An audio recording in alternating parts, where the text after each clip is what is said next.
Hello friends! I want to tell you some stories today about hypochondria and the bug bites that I've been having. First, let me just give you a baseline story about my hypochondria. I think that would be very helpful. When I was 18, I felt like I had a lump here, sort of in the area of my chest. And I was very worried, of course. I thought, oh, my poor parents. Just gotta go to the doctor and be brave. I'm not gonna tell them, I'm just gonna go to the doctor and find out what the situation is. I go to the doctor, he takes me very seriously. He does all of the testing and he, presses here and there. And then he says, Jill, you have a very serious case. And I thought, oh God, what is it?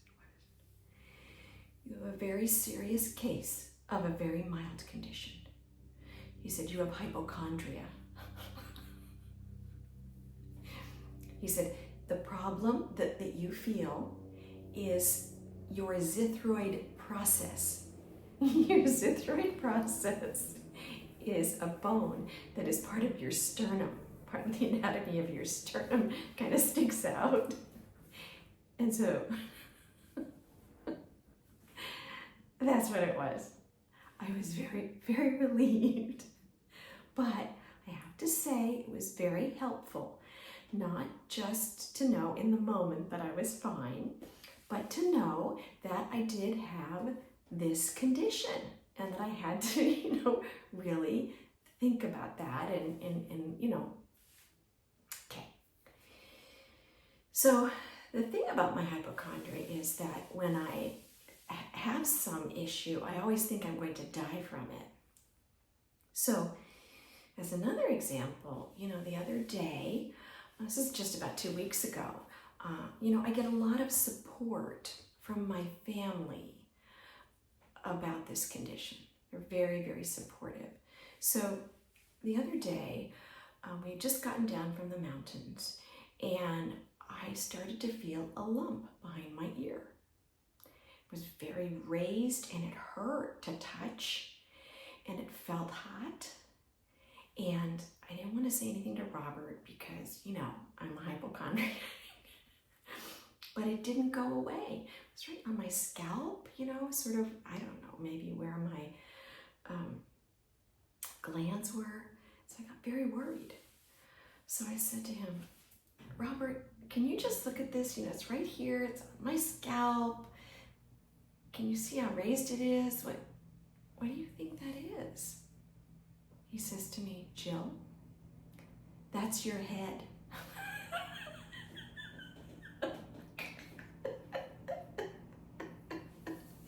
And then of course the next day it was gone.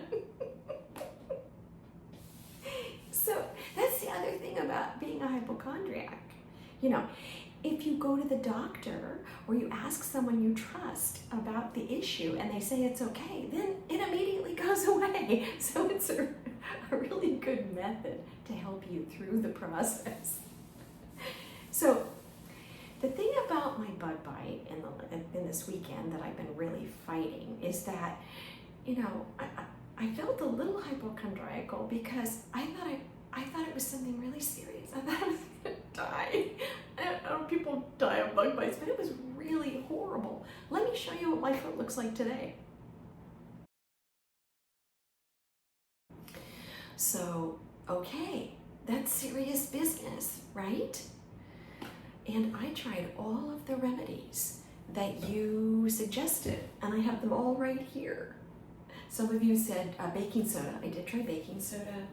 I put some Neosporin on in case, it was like an infectious disease that I had. Maybe it would help, with antibiotics. Now I put on Benadryl. They now have Benadryl spray and Benadryl cream. Put both of those on. I put on calamine lotion.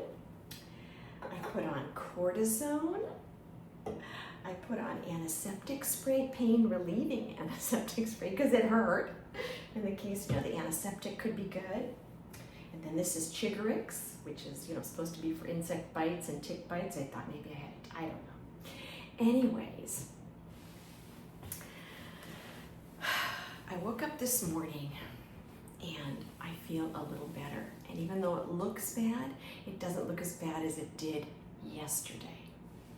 However, if I did not feel better today, if I did not think it was healing today, I was completely prepared to go immediately to urgent care today.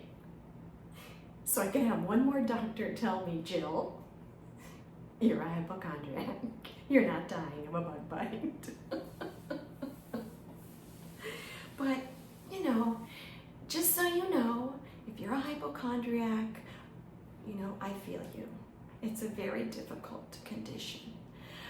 But I hope that you get the support from your family that I get in mine.